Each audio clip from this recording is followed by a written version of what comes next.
Welcome or welcome back to Y Gaming for some more on Astrometica. Now, if you don't know what Astrometica is, it is a space exploration survival building game.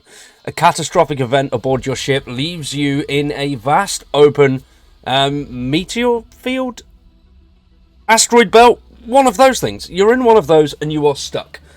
Now, what you've got to do at that point is build, thrive, and survive, and make your way through the asteroid field to figure out who is around, what can help you, and what you can build and do to get back to your home ship or planet. We don't quite know what the ending's going to be yet. I'm not too sure if the ending is in.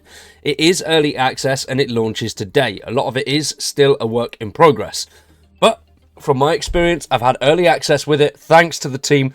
Really enjoying it, and there are a few things that you can do to boost your your chances of success right from the get-go. Many things in this game will make your life a little bit easier. There are a lot that will make it harder, but you will also be able to make things a bit easier by doing certain things right at the beginning of the game. It will get you off to a good start, it will help you build a foundation and a nice base, and get you in a good location to get a decent amount of resources early on. If that sounds good, subscribe to the channel, drop a like on the video, and stick around for much more Astrometica gameplay. We have a series every Sunday doing some gameplay there. We're currently on episode 2, which will be releasing this Sunday, and we're also doing tons of tips, tricks, and guides on where you can find things like the vehicles, special building parts, all of that kind of stuff. So if that sounds good, fondle those buttons. Now, first thing that you will need to do, as you come out of your base, you will notice there is rocks absolutely everywhere. Now, these rocks are pretty damn simple. You can farm these easy ones. You don't need to mine the bigger ones.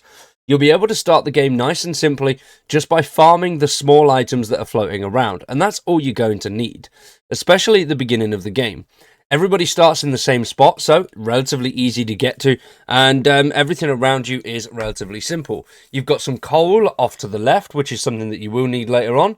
You've got quartz down below, and then ice on the hab over in the distance. Now, you'll need ice to make things like drinks. You'll also find a whole host of fabric that's already in your craftable base in the boxes to the left and right of the fabricator. These things will keep you going for the first sort of 2-3 hours of gameplay. Now, when it comes to food and drink, something I would recommend just to save you on resources. Do not use the food and drink at the beginning. Let yourself die. It's not that much of an issue, and when you do die, everything pops up in a little box.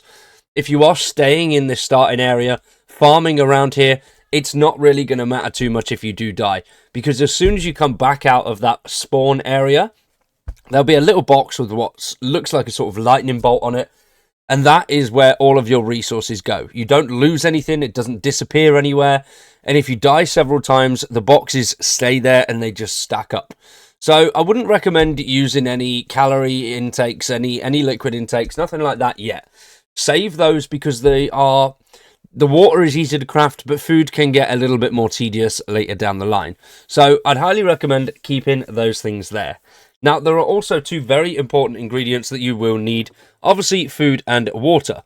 So before you go out, I'd recommend getting a decent stockpile of ice and these things here. Now, these blue things that you can find, you will need a jetpack to get over here. So once you've crafted that jetpack and you come over here, you'll be able to get food and then you'll be able to get ice from the capsule. So it works really easy. Both of those things will keep you going, and you don't have to worry about farming anything else for sustenance. Those two things are right here in the starting area, and you don't have to move around at all, which is relatively simple. Another great thing about that is if you save the game and then reload it, resources that are in the world will respawn. So it works really nicely. All you've got to do is save it, quit the game, reload.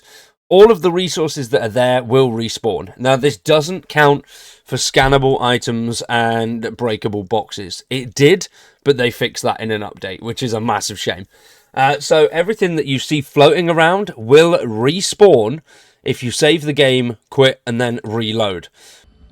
Now, another great thing about saving and then reloading is we're quite far away from the home base right now, so this is stuff that you won't need till much later on. But I've just dismantled a high-level resource. So what I can do now is just simply save the game. So if you come across just one or two of these high-level items that you really want to use, save the game, jump straight back in, and bish bash bosh. Once you've jumped back in, everything will be reloaded as it was. This works really well if you just want to farm some high-level stuff that you've come across and you've got the amount of time that you need to just sit there and farm like mad. So it works really, really well with high-level stuff. And if you're just about the main base and you've just cleared it all out and you don't want to go very far, then there we go, you can just do it again. So you've got an infinite amount of resources right at that beginning area. You don't really have to go too much further out. Now, something else to take note of is these orbs here. These are like blue, yellow, they're all different colours, but you'll come across them everywhere. These have their own oxygen system and are the best source of food and materials. You'll find them everywhere. If you can get to them, you will have oxygen when you're in there, so you won't need to worry. And they always come with a little bit of food, something that you can scan, or some items that you can pick up. So well worth keeping an eye out for those. A lot of them will also include data points, which will lead you to other locations which have various high-level resources there too.